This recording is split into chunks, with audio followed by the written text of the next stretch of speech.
ದೃಶ್ಯದಲ್ಲಿ ನೋಡ್ತಾ ಇದ್ದೀರಾ ಗೋಶಾಲಾ ವರದಾಪುರ ಮಠದ ಆವರಣದಲ್ಲಿ 3 ಭಾಗಗಳಲ್ಲಿ ಗೋಶಾಲೆಯನ್ನು ನಿರ್ಮಿಸಿದ್ದಾರೆ. ಇವಾಗ ನಾವು ಗೋಶಾಲೆ ಒಳಗಡೆ ಹೋಗ್ತೀವಿ ಅಂದರೆ ಪ್ರವೇಶ ಮಾಡೋಕ್ಕಿಂತ ಮೊದಲೇ ಪಾದರಕ್ಷೆಗಳನ್ನು ಗೋಶಾಲೆ ಹೊರಗಡೆ ನಾವು ಇಡಬೇಕಾಗುತ್ತೆ. ಇವಾಗ ಗೋಶಾಲೆ ಒಳಗೆ ಎಂಟ್ರಿ ಆಗ್ತಿದ್ದಂಗೆ ಎಲ್ಲ ದನಗಳನ್ನು ವಿಧ ವಿಧವಾಗಿ ವಿಂಗಡಿಸಿ ಕಟ್ಟಿರ್ತಾರೆ. ಇವಾಗ ಮೊದಲಿಗೆ ನಮಗೆ ಸಿಗುವಂಥದ್ದು ಗೋಶಾಲೆ ಒಳಗಡೆ ಕರುಗಳು ನಾವು ನೋಡ್ಬೋದು. ಇಲ್ಲಿ ಎಲ್ಲ ತಳಿಯ ಕರುಗಳಿವೆ.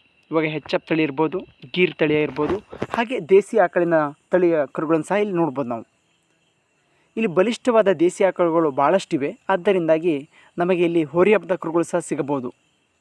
ಇಲ್ಲಿ ನಾನು ಹೇಳಿದ ಹಾಗೆ ಇಲ್ಲಿ ಕರುಗಳು ನಾವು ಪ್ರೀತಿಯಿಂದ ಸಾಕ್ತೀವಿ ಅಂದರೆ ಉಚಿತವಾಗಿ ನಮಗೆ ಕರುಗಳನ್ನು ನೀಡುತ್ತಾರೆ. ನಾವು ಮನೆಯಲ್ಲಿ ಇವ್ರು ಹೇಗೆ ಸಾಕಿದ್ದಾರೆ ಅದೇ ರೀತಿ ನಾವು ಸಹ ಸಾಕಬೇಕಾಗುತ್ತೆ. ಮಠದ ನಿಯಮಾವಳಿಗಳ ಪ್ರಕಾರವಾಗಿ ನಮಗೆ ಇಲ್ಲಿ ಕರುಗಳು ಸಹ ಸಿಗುತ್ತವೆ. ನಮ್ಮ ಮನೆ ಬಳಕೆಗಾಗಿ ಕರುಗಳು ಬೇಕಾಗಿದೆ ಎಂದು ನಾವು ಸಂಪರ್ಕಿಸಿದರೆ ಈ ಮಠದಲ್ಲಿ ಕರುಗಳು ಸಹ ಸಿಗುತ್ತವೆ.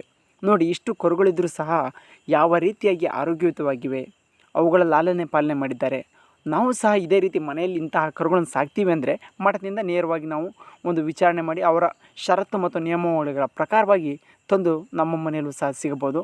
ಹಾಗೆ ಇಲ್ಲಿಯ ಕರುಗಳು ಸಹ ಬಲಿಷ್ಠವಾಗಿರುವುದರಿಂದಾಗಿ ಹಬ್ಬದ ಹೋರಿಗಳ ಕರುಗಳು ಸಹ ಸಿಗ್ಬೋದು ಅಂತ ನಾವು ಸಹ ಇಲ್ಲಿ ವಿಚಾರಿಸಿದೆವು.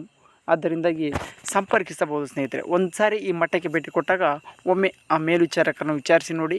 ಹಾಗೆ ಇಲ್ಲಿ ಒಂದು ಸಾರಿ ಭೇಟಿ ಕೊಟ್ಟು ನೋಡಿ. ನೀವು ಪ್ರಾಣಿ ಪ್ರಿಯರು, ನಮ್ಮ ಮನೆಯಲ್ಲೂ ಸಹ ಒಂದು ಹೋರಿ ಇದೆ, ನಮ್ಮ ಮನೆಯಲ್ಲೂ ಸಹ ಒಂದು ಆಕಳಿದೆ ಅಂಥವ್ರು ಈ ಮಠಕ್ಕೆ ಒಮ್ಮೆ ಭೇಟಿ ಕೊಡಬೇಕು. ಇಲ್ಲಿ ಹೇಗೆ ಸಾಕಿದ್ದಾರೆ ಒಮ್ಮೆ ನೋಡಬೇಕು ಅನ್ನೋದು ನನ್ನ ಒಂದು ಅಭಿಪ್ರಾಯವಾಗಿದೆ. ಧನ್ಯವಾದಗಳು.